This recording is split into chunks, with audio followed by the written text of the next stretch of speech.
uma das coisas que eu não abro mão quando prego o evangelho é que você entenda a palavra. E algumas vezes transmitir uma palavra que seja compreensível claramente para uma multidão é difícil, porque não tem como você se fazer ser entendido sem ser simples. E talvez uma das coisas mais difíceis de um pregador é fazer algo muito profundo, muito complexo, ser simples. Porque simplicidade não significa superficialidade. Simplicidade é acessível a todos. Por que eu estou falando isso? Porque o texto de hoje não é um texto fácil de pregar, mas eu me esforcei muito para ouvir a revelação de Deus e transmitir. Briguei muito com esse texto ao longo do dia, porque eu não queria pregá-lo, porque é um texto difícil. Então hoje de duas uma, ou você vai sair daqui entendendo o recado de Deus, ou nós vamos ficar aqui alguns minutos perdendo tempo. Não tem como eu pregar essa palavra se você não prestar atenção, toda a sua atenção. É uma mensagem que tem uma revelação muito especial de Deus para você. Eu quero dizer que você vai ser restaurado nessa noite. Eu quero dizer de novo, você vai ser restaurado. Mas eu preciso que você fique atento. Então eu peço a todos que prestem muita atenção. Anotem, prestem atenção. Eu vou tentar ser direto, simples, sem deixar a profundidade do evangelho. Ok? Abra sua Bíblia comigo em Gênesis capítulo 38, verso 1. Gênesis 38, 1. Diz assim a palavra de Deus: por essa época, Judá deixou os seus irmãos e se hospedou com um homem de Adulão, chamado Hira. Feche os seus olhos. Todos que estão aqui, os que estão em casa, agora é hora de pedir a voz de Deus. Se Deus falar comigo, eu sei que eu me levanto. Não tem como um homem ouvir a voz de Deus e ser o mesmo. E o maior medo do inimigo é que você ouça. Então agora, Pai, nós queremos desconectar todo o trabalho do inferno. Nós queremos agora anular todo o demônio que tenta trazer confusão mental. Nós vamos ouvir a Tua voz. Seremos restaurados nesse dia. Seremos avivados pelo poder da Tua palavra. Ajuda-me, Senhor, a não estragar o que o Senhor me deu. Ajuda-me, Senhor, a colocar as palavras certas aqui. Eu não quero que as pessoas vejam que eu sou um grande pregador, não é isso. Eu só quero que elas entendam o Seu recado. E eu não quero atrapalhar, porque eu sei que há pessoas que serão e precisam ser transformadas nesta noite. Em nome de Jesus eu oro, amém. Essa é a história de Judá. A história de Judá não começa no capítulo 38 de Gênesis. A história de Judá começa no capítulo 29. Mas surpreendentemente no capítulo 38, no meio da história do irmão José, Judá aparece. Enquanto José está sendo arrastado para o Egito, o Judá está saindo da casa do pai Jacó. Quem é Judá? Judá é o quarto filho de Jacó. É o filho que Jacó tem com Leia. E nesse texto que li a você, Judá decide se afastar da casa do pai. Ele quer ir embora. A Bíblia diz que ele deixa a casa do pai e ele vai para a casa de um homem Adulão, vai viver com os cananeus. Ele vai para um lugar que ele não deveria ir. Ele vai ter uma vida que ele não deveria ter. Talvez ele vai até meio despretensioso, sem muita vontade de ficar, mas ele vai se hospedar na casa de um homem que ele não deveria, chamado Adulão. Ei, tem lugares que você nunca deveria pisar. Nem por brincadeira. Tem lugares que você nunca deveria ir. Porque na hora que a gente vai, a gente fala assim: eu vou ficar 2 minutinhos lá. São 3 minutinhos lá. É só uma passagem.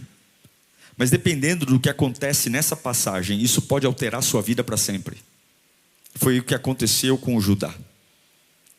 Nem todo lugar você deve ir, e nem por brincadeira. Quando ele chega entre os cananeus, ele acha uma mulher filha de Suá. O Judá, ele não tem senso crítico. O Judá, ele não tem o poder do Espírito Santo. O Judá não tem temor a Deus. Ele olha para aquela moça e ele vai namorar com aquela moça. Ele não só namora com aquela moça, ele vai casar com aquela moça. E tudo isso começou quando ele decidiu ir num lugar que ele não deveria. Mas agora a paixão pegou. E ele está se enlaçando com alguém que ele não deveria. Ele sabe que o avô dele, Isaac, o avô dele, não agiu assim. Abraão, o bisavô de Judá, mandou buscar uma mulher para o avô dele, bem longe, mas uma mulher que fosse da sua linhagem. O seu pai Jacó, o pai de Judá, o Jacó, também não casou assim. O pai de Judá, Jacó, ele andou muito para chegar à casa do Labão, para enfim conseguir uma esposa. Mas Judá esquece tudo. Ele também se lembra, ou se esquece, que o tio dele, o Esaú, irmão do Jacó, se casou com uma ismaelita e tudo deu errado na vida dele. Tem gente que não consegue lembrar nem dos acertos dos outros e nem dos erros dos outros. Ele entra em histórias que não deveria, totalmente cego. E eu me pergunto, quantas coisas eu estou construindo na cegueira? Quantas coisas? Ele vai para uma terra que ele não deveria, a terra dos cananeus. Ele está numa casa que ele não deveria. Ele conhece uma mulher que ele não deveria conhecer. Ele vai se casar. Ele sabe que a história dele não é assim. O avô dele não fez isso. O pai dele não fez isso. Mas ele está fazendo. E agora ele se casa mesmo. Ele se casa. E ele não só se casa. Pessoas que amam a Bíblia, e eu amo a Bíblia, a gente vai entender quando a gente começa a ler Gênesis 38, do 2 ao 5. Coloca para mim. Ele se casa. E logo depois que ele se casa, ele começa a gerar filho. Põe aqui. O 2, 38, 2, Gênesis. Ali Judá encontrou a filha. Não tem aqui? Ali Judá encontrou a filha de um cananeu chamado Suá e casou-se com ela. Ele a possuiu, engravidou e deu luz a um filho, ao qual deu o nome de Er. E tornou a engravidar e deu o filho o nome de Onã. E quando estava em Quezibe, ele ainda engravidou outro novamente e deu o nome de Selá. Aqui no painel não está funcionando o versículo, não sei se vocês já souberam aí. Só está na tela de retorno. Ele casou com quem não devia. Olha o que o texto diz. Ele concebeu uma vez, concebeu outra vez e concebeu 3 vezes. Ele engravidou a mulher uma vez, ele engravidou 2 vezes, ele engravidou 3 vezes. Eu vou dizer de novo, ele casou com quem não devia, ele ficou na terra ainda, engravidou uma vez, engravidou 2 vezes, engravidou 3 vezes. Sabe qual é o nome disso? Rebelião. Sabe o que é o nome disso? É reiterar o pecado. É o pecado planejado. Eu sei que eu não posso casar, e eu ainda estou fazendo um filho. Um filho, Er, Onã e Selá. Er, Onã e Selá. Por que ele não parou na primeira vez? Por que ele só não casou? Por que só teve um filho? Não, ele insistiu em casar e ter 3 filhos. Por quê? Porque eu vou fazer o que eu quero fazer. Nós temos todos os direitos de fazer o que a gente quer fazer. E fazer o que a gente quer fazer é um compromisso só meu, e eu vou colher sozinho. Só que escute uma coisa. Quando nós somos crentes, quando nós somos lavados no sangue de Jesus, e a gente peca, a gente chora depois de pecar. Quando nós encontramos o que é a graça de Deus e nós pecamos, a gente não fica no lamaçal se lambuzando, a gente chora. Mas depois de você pecar, você continuar concebendo uma vez, concebendo outra vez, concebendo outras vezes, isso não é nada além de rebeldia. Rebeldia. Judá está rebelde. E sabe qual é o nome da cidade que ele gera os filhos? Quezibe. Quezibe quer dizer lugar de engano. Escute aqui, todo fruto que você gera num lugar de engano não vai viver muito tempo. Toda família que você constrói debaixo de um engano, essa família não sobrevive. Por que há tantos divórcios hoje em dia? Porque o casamento é ruim? Não, porque são casamentos gerados em lugar de engano. Não é um casamento em seriedade, em santidade, em propósito. São casamentos gerados em lugares que não deveriam ser gerados, com pessoas que não deveriam ser geradas, com não ter o mesmo propósito. Tudo que você gera num lugar de engano não vai durar muito tempo. Pode durar 1 ano, 2 anos, 3 anos, mais uma hora ou outra. Eu vou repetir, todo fruto gerado num lugar de engano não sobrevive muito tempo. Ele está fazendo um filho atrás do outro.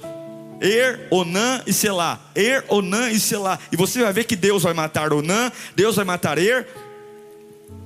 Porque todo fruto gerado num lugar de engano não sobrevive. Os filhos crescem. Ele tem agora 3 filhos. Er, Onã e Selá. Pior do que um erro é você fazer a sua descendência colher o mesmo erro que você. Sabe o que ele faz? Quando o filho mais velho está na idade de casar, ele vai lá, e ao invés de falar assim: não, eu errei, eu escolhi uma mulher para casar que eu não deveria. Filho, vamos voltar para a nossa terra natal, que eu vou encontrar uma esposa para você conforme a lei diz. Não, ele vai lá e casa o filho com uma cananeia também.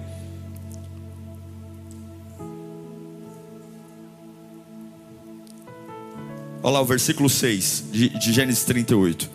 Judá escolheu uma mulher chamada Tamar para Ir, o seu primogênito. Quem escolheu a mulher? Judá. E essa mulher é no mesmo nível da dele. Escolheu uma mulher. Eu vou dizer para você que um dos piores estágios do erro é quando a gente não erra só para nós, mas quando a gente começa a conduzir outras pessoas a cometer erro. É quando a gente começa a dizer: já que eu errei, eu quero que todo mundo erre também. É quando a gente está alcoólatra e começa a oferecer bebida para outros amigos.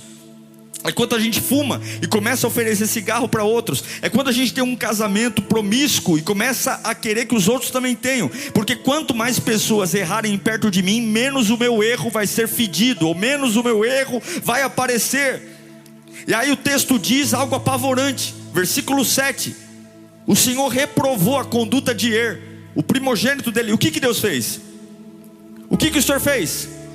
Fala comigo: Deus mata. Está aqui, ó. O filho mais velho de Judá, gerado num casamento no lugar errado, num casamento de desobediência. Deus foi lá e matou. Porque Deus é ruim? Não, porque ele foi considerado perverso pelo Senhor. A Bíblia não diz o que ele fez. A Bíblia não diz, mas se Deus o matou, certamente coisa boa ele não era, gente boa ele não era. E aí, pela lei, quando o filho mais velho morria, a mulher do filho mais velho tinha que se casar com o segundo filho, que era o Onã. E esse, pela lei, o segundo filho, casando-se com a mulher do filho que morreu, gerando filhos nela, o filho seria da descendência do que morreu. Então, se eu tivesse um irmão mais velho, e meu irmão mais velho morresse, eu me casaria com a viúva. Só que o filho que eu geraria na viúva não seria meu, seria do meu irmão mais velho. E aí Onã, ele deita-se com a esposa do irmão, que agora é a esposa dele. Ele tem relações com ela, e você conhece a Bíblia. Na hora de ejacular, ele joga o sêmen no chão, porque ele diz: eu não vou gerar filho para o meu irmão, eu não vou gerar um filho para o meu irmão. Onã não sabe, Onã não é burro. Ele não sabe que se ele gerar um filho em Tamar, ele vai acabar entrando meio que indiretamente na genealogia que lá na frente vai dar à luz e vai gerar Jesus Cristo. Mas qual é o problema de Onã? O problema de Onã é o mesmo problema que muitos de nós temos aqui. Algumas vezes a gente quer o nosso nome nas coisas, a gente quer aparecer. O problema de Onã em não engravidar a mulher do irmão que morreu é: eu não quero gerar um filho que o nome do pai é o meu irmão. Por isso que ele jogava o sêmen por terra, e por isso Deus o matou.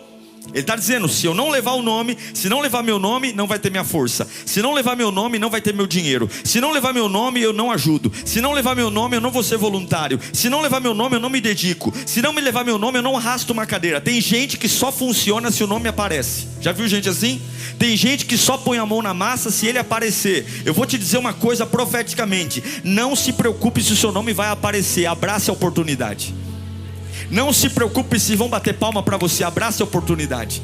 Tem oportunidades que vão aparecer de Deus para a sua vida, que o seu nome não vai ser citado. Não se preocupe com o seu nome. Se preocupe em estar fazendo um grande projeto, porque na hora certa Deus vai mostrar quem você é. Eu não sei, Deus não gostou, porque Deus não gosta de pessoas que ao invés de abraçar a oportunidade, ficam preocupadas se vão aparecer ou não. Deus não gosta de pessoas que ao invés de abraçar o que Ele está fazendo, estão preocupados se vai ter like, se vai aparecer, se vai sentar na cadeira VIP ou não. Deus está dizendo: eu sei a hora de te promover. Não fique dizendo para mim que você quer aparecer. Sou eu que faço a minha glória resplandecer em você. Abrace a oportunidade, Onã, porque se você não abraça a oportunidade, você vai ser morto. Não morto fisicamente, mas espiritualmente. Tem gente que fala assim: não, eu não vou ser voluntário porque eu fui pastor em outra igreja. Não, eu não vou estar no estacionamento porque eu já fiz teologia. Se você quer o teu nome, você vai perder a oportunidade.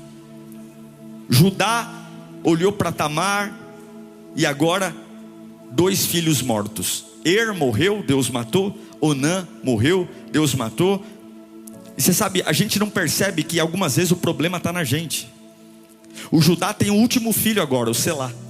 A diferença de idade entre os filhos era em média 3 anos. Mas a Bíblia diz que Judá pensou assim: se essa mulher, Tamar, casar com o meu último filho, e se ele morrer? Então eu vou fazer o seguinte: a culpa é dela. Vou mandar ela de volta para a casa dos pais dela, e vou dizer que o meu filho, Selá, está muito novo para casar. Selá não estava muito novo para casar. Selá tinha idade, mas Judá estava com medo. Com medo de casar o terceiro filho com a Tamar e o filho morrer também. Porque para ele o problema está na moça. O problema está em Tamar. É ele que trouxe Tamar para casar com o filho. É ele que foi para uma terra estranha. Mas gente que está com a vida enrolada se enrola mais porque foge da responsabilidade. Enquanto a gente fugir da responsabilidade, enquanto a gente colocar a culpa nos outros, a nossa vida não sai do buraco. Ele pega Tamar, porque para ele Tamar é um problema, a nora é um problema, manda de volta para a casa dos pais. O tempo passa, ele não lembra mais de Tamar, ele esquece que tem uma nora. Ele deveria casar Tamar com o último filho que sobrou. Judá não se mexe. Tem gente que aprendeu a não enfrentar seus problemas, não se mexe, acha que as coisas vão se acomodar. No meio desse tempo, Judá fica viúvo. Judá, o filho de Jacó, a mulher dele morre. E quando ele fica viúvo e passa o tempo do luto, ele decide ir para uma terra, fala comigo, Tímina. Uma terra cananeia. Essa terra não vale muito a pena, é um lugar ruim. Tímina foi o mesmo lugar que Sansão perdeu a sua autoridade. E aí Judá está viúvo. E acontece uma grande festa dos criadores de rebanho, de ovelha. E Judá quer ir lá participar da festa. E Tamar, que é a nora que foi abandonada pelo sogro, que casou com Er e ficou viúva, que casou com Onã e ficou viúva, e Judá não quis que ela se casasse com o filho mais novo, com medo dele morrer. A Tamar fica sabendo que o sogro vai estar na festa. Ela está cansada de esperar. Está comigo aí não? Eu já vou dizer o que Deus tem para você. Lembra que tudo isso aconteceu na vida de Judá porque ele saiu da casa do pai, porque ele foi para um lugar que não deveria, porque ele se casou com gente que não deveria, porque ele fez aliança. Mas agora ele já perdeu 2 filhos, ficou viúvo e ele foi para uma terra agora participar de uma festa, como se fosse lá em Barretos, participar da festa do peão de boiadeiro. Ele está indo numa festa, talvez ele falou: eu vou esparecer, eu vou para um lugar, eu vou para Tímina, eu preciso descansar, eu preciso ver gente nova. Ele está indo para lá. Só que a nora que foi abandonada tem um plano. Cuidado com os planos que você gera na tua cabecinha fértil. Cuidado com os planos que você gera quando se sente injustiçado. Cuidado com as ideias que vêm à sua cabeça quando você está abandonado, quando você está com raiva. Cuidado com as ideias que você tem quando você vê que as pessoas que deveriam cuidar de você te esqueceram. Cuidado com as ideias, porque essas ideias querem compensar coisas que você nunca vai conseguir. Essas ideias que vêm na sua cabeça quer fazer você ter coisas que nunca deveria pensar. Está doendo, espera. Está sangrando, espera. Está chorando, espera. Está quebrado, espera. Está desempregado, espera. Está solitário, espera. Está carente, espera. Está quebrado, espera. Está mal-humorado, espera. Está humilhado, espera. Tamar não soube esperar. Ela sabe que o sogro vai ir para Tímina. E olha o que acontece. Versículo 12 de Gênesis 38. Quem está comigo fala eu. Tempos depois morreu a mulher de Judá. Ele ficou viúvo, filho de Suá. E depois de ter sido consolado, Judá foi com seu amigo Ira, adulamita, ver os tosqueadores do seu rebanho em Tímina. Quando contaram a Tamar que o seu sogro estava caminhando de Tímina para tosquear as ovelhas, ela trocou as roupas de viúva, cobriu-se com um véu e foi sentar-se à entrada de Enaim, que fica no caminho de Tímina. E fez isso porque viu, embora Sela já fosse um homem feito. Ou seja, o Sela, que era o filho mais novo do Judá, já podia casar. Mas o sogro falou: não vou casar, isso aí é papa marido, isso aí mata todo mundo. É a viúva negra, vai matar ele. Então ela está lá solitária. Ela ainda não havia sido dada como esposa. Põe um próximo. Quando viu Judá, pensou que fosse uma prostituta, porque ela havia coberto o rosto. Só até aqui, fica comigo. A Tamar sabia que o sogro ia passar por lá. A Tamar sabia que o sogro já tinha esquecido dela.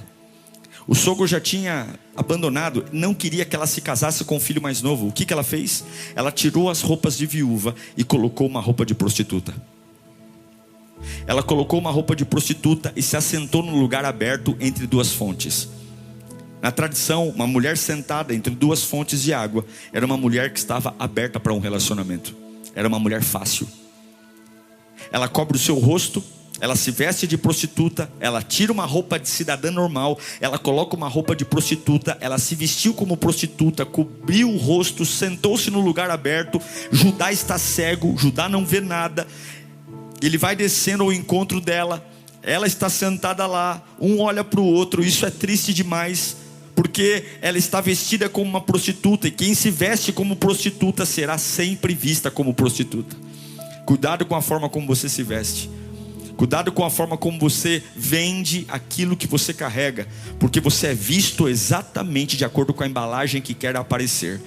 A nossa forma de nos vestir, a nossa forma de viver vai exalar sempre quem nós somos.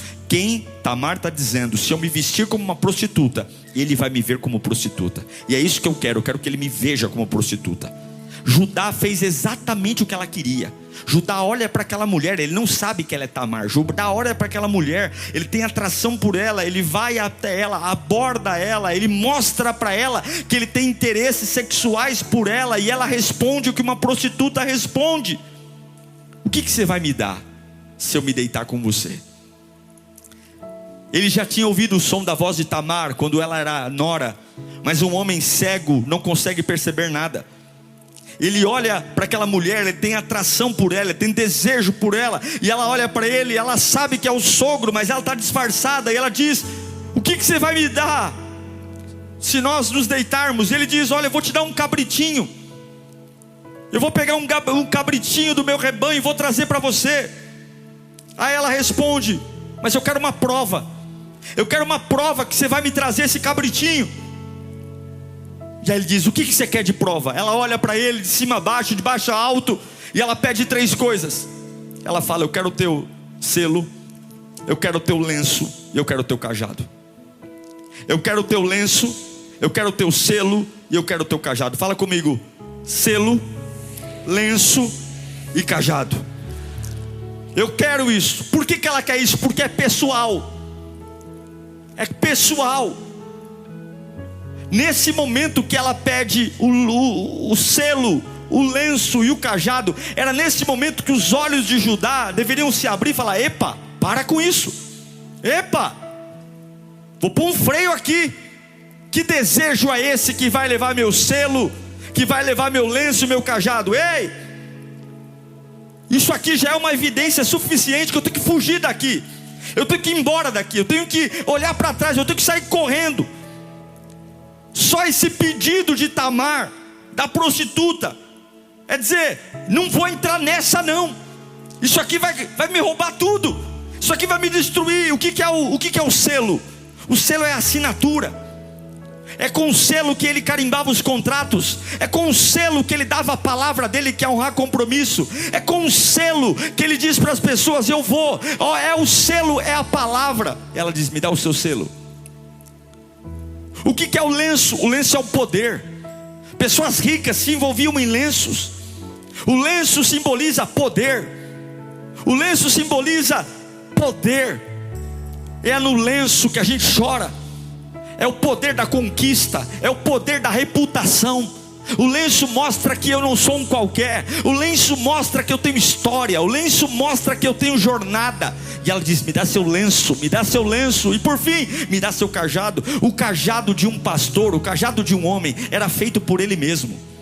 Todo o cajado, o próprio homem fazia o cajado. O cajado era feito por ele, não se comprava cajado. Cada um confeccionava seu cajado. O cajado sempre era especial, porque era único. Eu faço o meu cajado. E ela está dizendo: eu quero o seu lenço, eu quero o seu selo, eu quero o seu cajado.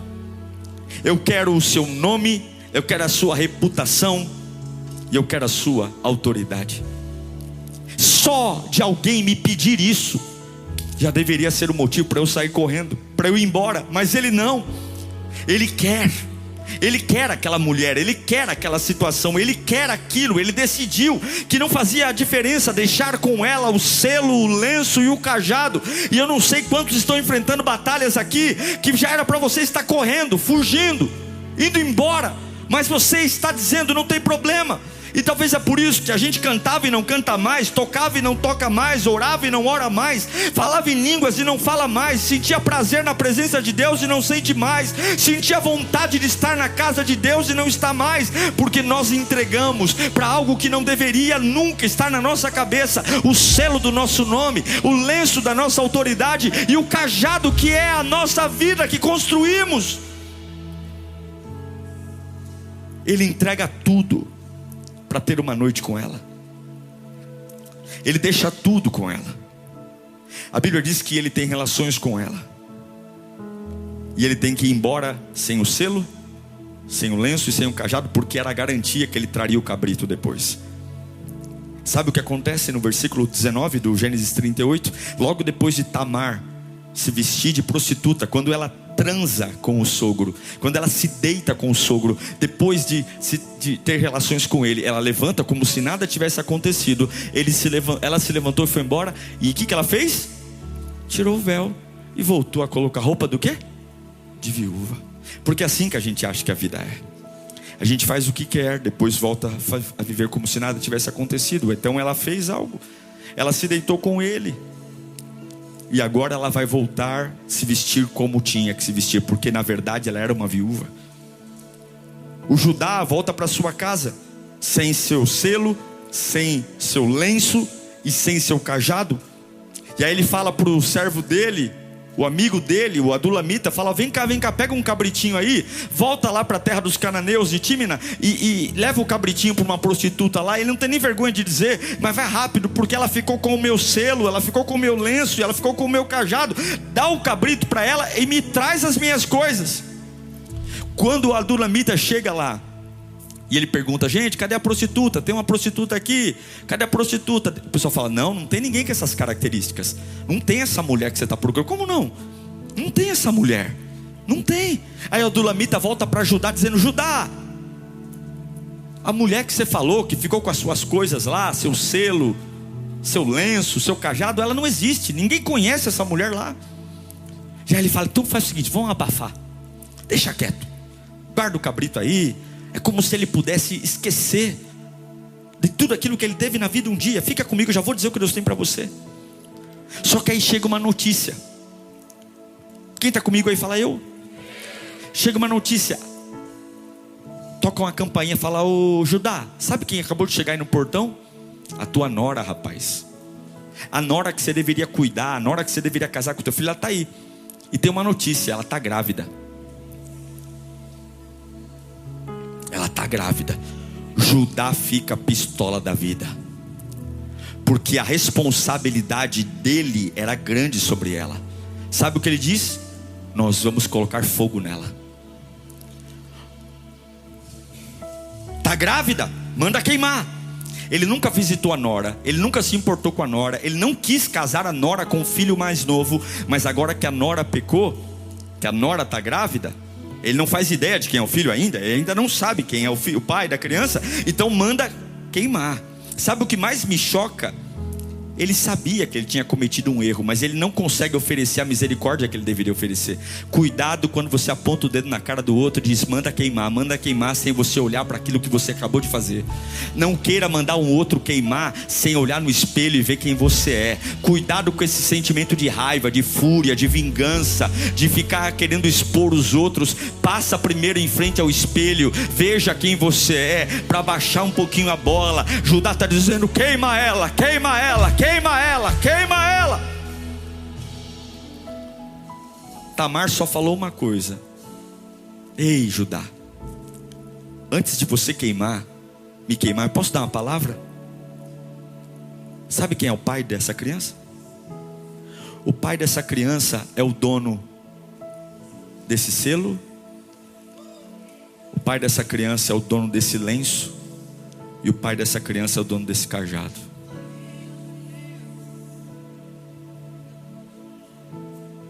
Sabe qual é a resposta de Judá? Põe para mim o versículo 25 de Gênesis. Quando ela estava sendo levada para fora para ser queimada, mandou o seguinte recado para o sogro: estou grávida do homem que é dono dessas coisas. Disse ainda: veja se o Senhor reconhece a quem pertencem esse selo, esse lenço e esse cajado. Sabe qual foi a resposta de Judá? Judá reconheceu e disse: ela é mais... Agora ele tem misericórdia, né? Quando só o pecado do outro está aparente, o que eu faço com o outro? Queima. Mas quando o meu pecado aparece, não, ela é mais justa do que eu. Ela é mais justa do que eu. Não, pois eu devia tê-la entrega. Agora ele lembrou o que ele tinha que fazer. Eu tinha que entregar ela, sei lá, meu filho mais novo. E ele nunca mais voltou a ter relações sexuais com ela. Eu tenho 5 minutos para terminar essa palavra, fica comigo. O juízo que você usa com os outros vai ser usado com você. Judá está dizendo: ninguém vai queimar mais ela. E agora chega num ponto importante. Esse camarada decidiu ir embora da casa do pai. Esse camarada decidiu se casar com quem não devia. Ele deveria frequentar numa terra que não devia. Ele casou o filho com uma mulher que não devia. Ele começou a fazer um monte de atrapalhada. Ele simplesmente esqueceu de uma promessa que tinha que fazer. Ele arrebentou a vida dele. Judá esqueceu do avô Isaac, do pai Jacó. Judá foi uma tragédia. Mas a restauração de Judá também começa no capítulo 38, versículo 26. Olhe para mim aqui. Ponha de novo. Leia comigo aqui, ó. A partir do ponto. E ele... Fala comigo. E ele nunca mais voltou a ter relações sexuais com ela. Fala comigo. Nunca mais. Nunca mais. Nunca mais a conheceu. Fala. Nunca mais a conheceu. Nunca mais se deitou com ela. Fala comigo. Nunca mais. Sabe o que significa nunca mais? Acabou. Sabe o que significa nunca mais? Encerrou-se um processo. Sabe o que significa nunca mais? Eu estou colocando um ponto final numa situação. Sabe o que significa nunca mais? Eu estou virando uma página. Eu estou contando para você a destruição de um homem, mas agora eu vou começar a contar a restauração de um homem. E toda a restauração de um homem e de uma mulher não começa com arrepio, não começa com lágrima, não começa com peso da consciência. Começa quando eu olho para mim e digo: nunca mais. Nunca mais Judá se deitou com ela. É como se a Bíblia dissesse: Judá está voltando agora. Nunca mais. Grite bem alto: Tamar nunca mais. Tamar nunca mais. O cajado está voltando para a mão dele, o lenço está voltando para a mão dele. O cajado está voltando e o selo. Eu quero que você diga para a pessoa que está do seu lado: se alegre porque Judá está voltando. Diga para outra pessoa: se alegre porque Judá está voltando. Se alegre porque Judá está voltando. Por que Judá está voltando? Porque nunca mais. Eu quero dizer que a restauração está chegando na sua vida hoje. Eu não sei que buraco você se enfiou, mas Deus está dizendo: se você for capaz de dizer para mim: nunca mais, pastor, nunca mais. Não é pastor Diego, não, é pastor dos pastores. Se você puder olhar e dizer: nunca mais, Judá está voltando. Eu quero dizer que hoje, nesse culto, dia 23 de janeiro, você também está voltando para a maior restauração de toda a sua vida. Eu quero dizer: o novo nascimento está chegando hoje. Eu creio num Deus de restauração. Escute para mim, olhe para mim. Gênesis capítulo 43. No capítulo 38, Judá está voltando. Por que ele está voltando? Porque nunca mais ele vai se deitar com a nora. Nunca mais ele vai fazer bobagem. Como que eu sei isso? Em Gênesis capítulo 43, versículo 3, Judá voltou para a casa do pai. Diga comigo: ele voltou para a casa do pai. Ele fez burrada, mas ele voltou para a casa do pai. Ele voltou porque a Bíblia diz que Judá, porém, lhe disse... Lá não é mais capítulo 38, é capítulo 43. Ele está dizendo para o papai dele, Jacó: nós fomos ao Egito, fomos buscar comida, papai. E ele está dizendo: o homem nos advertiu severamente: não voltem à minha presença, a não ser que tragam o seu irmão. O homem é José, o irmão dele que está no Egito. E se enviares o nosso irmão conosco, desceremos e compraremos mantimento para ti. Se porém não enviares conosco, não iremos, porque foi assim que o homem falou: não voltem à minha presença, a não ser que tragam o seu irmão. Sabe o que Judá está falando para Jacó? Judá está dizendo: o mesmo homem que abandonou a casa do pai no capítulo 38, o mesmo homem que foi o irresponsável com a sua família, irresponsável com a sua vida, agora esse homem está olhando para a casa do pai. Ele não está mais na terra estranha, ele não está mais na casa de Adulão, ele não está mais no cananeu, ele está na casa do pai. Por quê? Porque ele decidiu acabar algo na vida dele. Judá reaparece dizendo: pai, eu vou buscar comida no Egito. Pai, pode deixar eu levar Benjamim. Eu vou garantir a vida do meu irmão, porque a autoridade que está lá no Egito, que é o José, ainda eles não sabem quem é José, mas o José está dizendo: eu quero ver o irmão mais novo, eu quero ver Benjamim. Judá agora não é mais um irresponsável. Judá não é um homem que não segue a família. Judá é um homem agora que está trabalhando para unir o irmão José ao pai Jacó, porque quando você coloca um basta naquilo que está te matando, Deus te devolve a autoridade, Deus te devolve o cajado e Deus te devolve o lenço. Judá agora não é um marginal, não é um prostituto. Judá não é mais, ele foi, mas não é. Judá agora é alguém restaurado, que está unindo o pai ao irmão José. A tua história vai terminar como a história de Judá. Não é como começou, é o que Deus vai fazer. Eu não sei para que eu estou pregando aqui, mas Deus está dizendo: eu ainda tenho restauração para você, eu ainda tenho restauração para você, mas eu preciso que você coloque um ponto final nisso. Qual é a coisa que você tem que colocar um ponto final? Qual é a coisa? Agora Judá é um homem diferente. Judá é um homem especial. E quando Jacó vai morrer, ele vai abençoar filho por filho, e ele vai abençoar Judá também. Coloca para mim Gênesis 49:10. Olha que lindo. Lembre-se que Judá perdeu o cajado, o selo e o lenço quando se deitou com a nora, pensando que era uma prostituta. E não é por acaso que quando Jacó vai abençoar o filho Judá, que já tinha perdido o cajado, o lenço e o selo, olha a bênção. Essa é a bênção de Judá: o cetro não se apartará de Judá, nem o bastão de comando dos seus servos e descendentes, até que venha aquele a quem ele pertence, e a ele a obediência dos povos.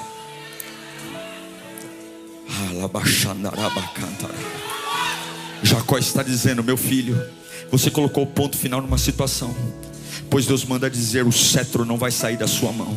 Levanta a mão para cá. Você sabe o que é o cetro? Cetro é o elemento que substitui o cajado. Cetro é o instrumento. O cajado você prepara, o cetro vem da mão de Deus. O cajado tem a sua cara. O cetro diz: não precisa mais do seu cajado, porque a autoridade não virá mais da sua mão, a autoridade virá da mão de Deus. Sabe o que Deus está dizendo para Judá? Um dia você perdeu um cajado, mas hoje eu estou te dando um cetro novo, e estou pondo uma palavra: você, Judá, será restaurado. A sua história não vai acabar assim. Eu não sei para quem eu estou pregando, mas Deus manda eu te dizer: hoje eu devolvo um cetro nessa história bagunçada, nessa história atormentada, nessa história cheia de idas e vindas. Eu estou te dando um capítulo novo de honra, de paz, de vida, de dignidade. E vai morrer como homem de Deus, vai viver como homem de Deus. Grite aleluia, aleluia, aleluia, aleluia. Eu estou falando para você.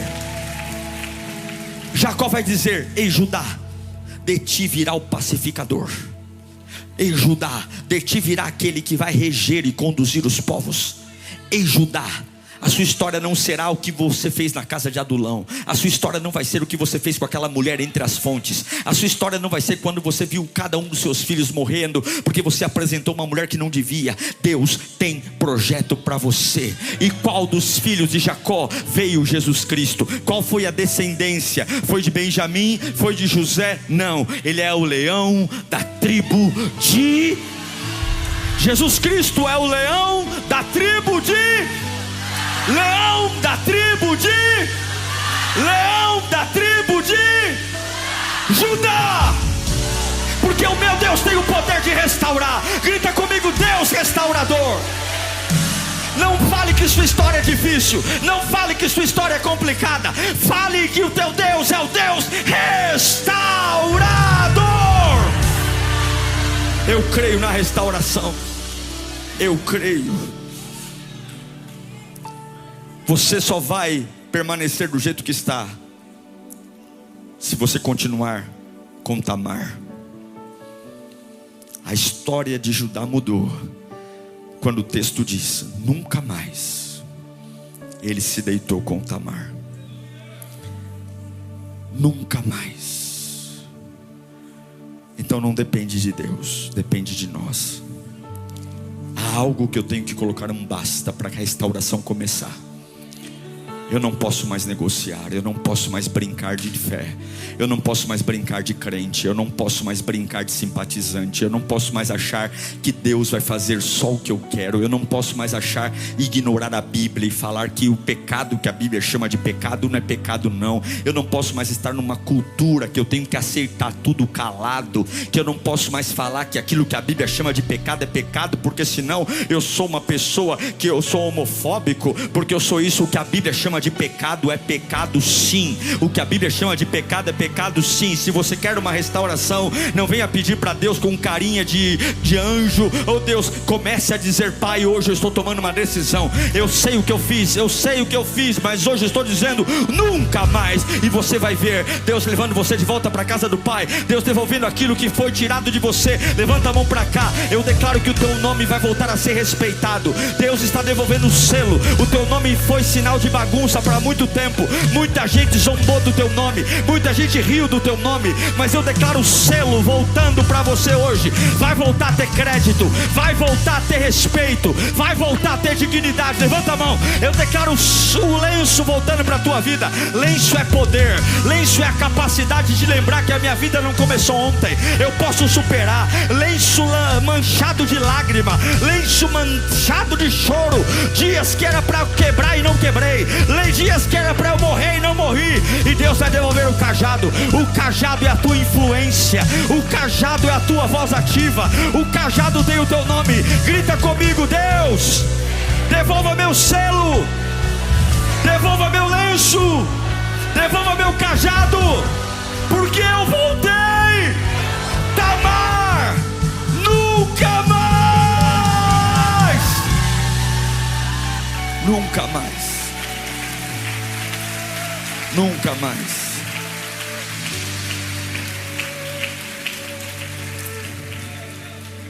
Então, quando você insiste com o mesmo erro, Deus não pode te restaurar. Então, quando você diz: pastor, é mais forte do que eu, e eu não consigo largar, Deus diz: eu te respeito, mas você continuará do mesmo jeito. É por isso que alguns nunca serão restaurados. Quando eu li esse texto ontem, eu já tinha lido esse texto milhares de vezes, mas eu nunca tinha percebido por que Deus tinha feito tão diferente na vida de Judá. Foi uma revelação que Deus me deu ontem, quando eu vi nunca mais. A Bíblia poderia nem dar importância para isso, mas a Bíblia faz questão de escrever: nunca mais ele se deitou com Tamar. Tamar foi a fraqueza, Tamar foi o lugar que trouxe, não a culpa dela, mas por que ele fez uma aliança, mas ele quebrou aquilo. Você tem que quebrar algo hoje. Você tem que ter coragem. Não importa o quanto custe, não importa o quanto seja prazeroso, não importa quantos anos você leva fazendo isso, não importa quanto dinheiro você vai perder se você tomar essa decisão. Se você quer uma vida restaurada, se você quer o cetro que substitui o cajado, se você quer voltar a ter uma história de honra, autoridade, influência e poder, você tem que ter um nunca mais hoje. Um nunca mais. Feche os seus olhos. O Espírito Santo vai dizer a você qual é o nunca mais. Está na hora de você tomar uma decisão. Deus está dizendo: você tem me pedido para fazer coisas, mas eu não posso fazer porque você ainda não tomou uma decisão.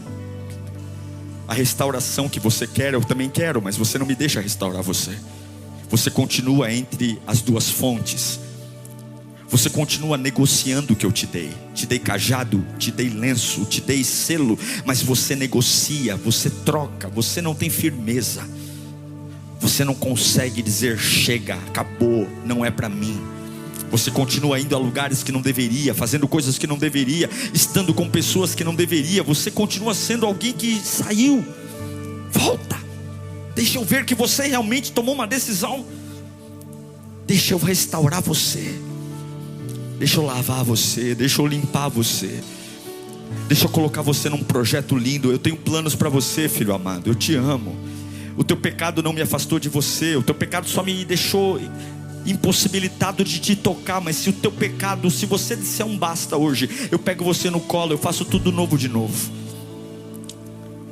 Qual é o basta? Pai, nós oramos agora, oramos para que haja um basta na nossa vida, oramos para que uma restauração comece, oramos para que o teu poder esteja, oramos para que o cajado, o selo, oh meu Deus, e o lenço volte para nossas mãos. Oramos agora para dizer: Tamar nunca mais, Tamar nunca mais, Tamar nunca mais, Tamar nunca mais, nunca mais, nunca mais. Eu me arrependo, Tamar nunca mais. E se houver um arrependimento, algo vai descer sobre a nossa vida hoje. Se houver um arrependimento, nós vamos voltar para a casa de Jacó. Se houver um arrependimento, eu vou voltar a ser quem eu fui, responsável, cheio de Espírito Santo. Vai se colocando em pé orando, não abra o olho não. Se você puder se levantar com o olho fechado, já se levanta sem se distrair, já vai se levantando orando. Deus vai fazer algo lindo aqui, porque se você colocar um basta, o poder volta. Se você colocar um basta, Deus vai dizer: esquece o cajado, eu estou te dando o cetro. Esquece o cajado você fez, o cajado tem a tua cara, mas o cetro tem a minha, o meu poder. Deus está devolvendo a autoridade para aqueles que se perderam. Quem parou de cantar vai voltar a cantar, quem parou de chorar vai voltar a chorar, quem parou de glorificar vai voltar a glorificar, quem parou de ser voluntário vai voltar a ser voluntário,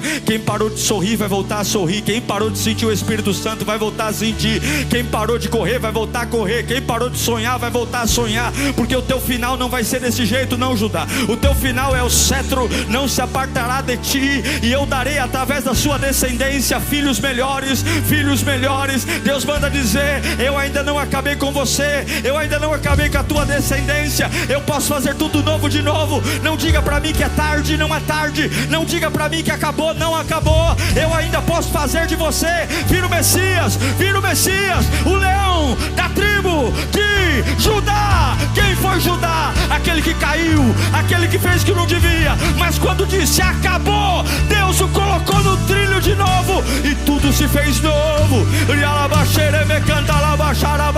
Vai dando glória. Enquanto você dá glória, Deus te pega. Enquanto você dá glória, Deus te enche. Enquanto você dá glória, Deus devolve o cajado, Deus devolve o lenço, Deus devolve o selo. Enquanto você dá glória, Deus tira a culpa. Enquanto você dá glória, Deus abre seus olhos. Enquanto você dá glória, o Espírito Santo te pega. Enquanto você dá glória, o passado vai embora. Enquanto você dá glória, Deus abre o céu. Enquanto você dá glória, Deus te leva para a casa de Jacó. Enquanto você dá glória, Deus devolve valores, Deus devolve princípios. Enquanto você dá glória, Ele tira esse rastro de destruição e põe você no prumo. Glória, glória, glória. Eu sinto Deus vivo aqui, eu sinto Deus vivo aqui, eu sinto o recomeço aqui, eu sinto a restauração. Estava torto, quebrado, depressivo, dependente de remédio, dependente de pessoas, mas hoje levantou, levantou. Olha o cetro, pega o cetro do rei, o cetro, a autoridade maior que o cajado, o cetro, poder, o cetro não te apartará de ti, não se apartará, o cetro não se apartará. Eu sinto a glória, eu sinto a glória, eu sinto a glória. Não pare, só mais um pouquinho. Eu vejo pessoas que entraram aqui quebradas, sendo fortificadas agora. Deus está dizendo: eu estou tirando toda a mentira que o diabo disse. Diabo sai, diabo sai, diabo sai, diabo sai, diabo sai, sai, sai, sai, sai. Deus, Deus, verdade. Conhecereis a verdade vos libertará. Jesus é a verdade, o céu é a verdade, o sangue de Jesus é a verdade, o perdão é a verdade, a restauração é a verdade, a verdade, a verdade, a verdade, a verdade.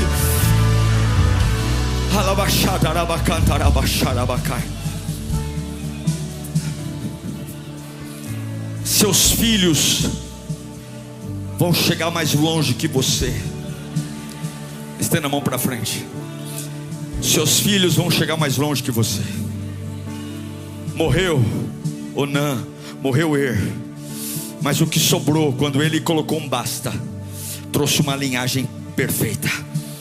Teus filhos não herdarão teus erros, ao contrário, teus filhos vão te trazer alegria e sorriso, porque você nunca vai olhar para eles e dizer: eu sou culpado. Não será.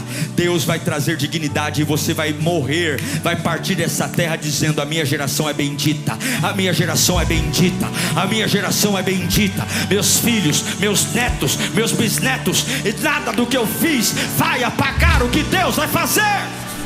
Eu fico tão feliz em saber que você ficou até o final do sermão. Agora tem uma lição de casa pela frente. Não basta só ouvir, tem que praticar. mas eu acredito que o Espírito Santo está aí com você, juntinho, para te ajudar nessa missão. Quero agradecer a todos que investem aqui no canal, que abençoam. Graças às suas doações, nós temos trabalhado para oferecer cada vez conteúdos mais relevantes para você. E lembrando que, além dos sermões, nós temos todo um menu de atividades aqui no canal. De segunda a sexta-feira, às 10 da manhã, Pense e Ore. Todos os dias, à meia-noite, Clamor da Madrugada. E aos sábados, temos um motivacional Metanoia para virar chaves na sua vida. Que o Senhor te abençoe, que o Senhor te guarde e nos vemos aqui no próximo conteúdo. Deus te abençoe.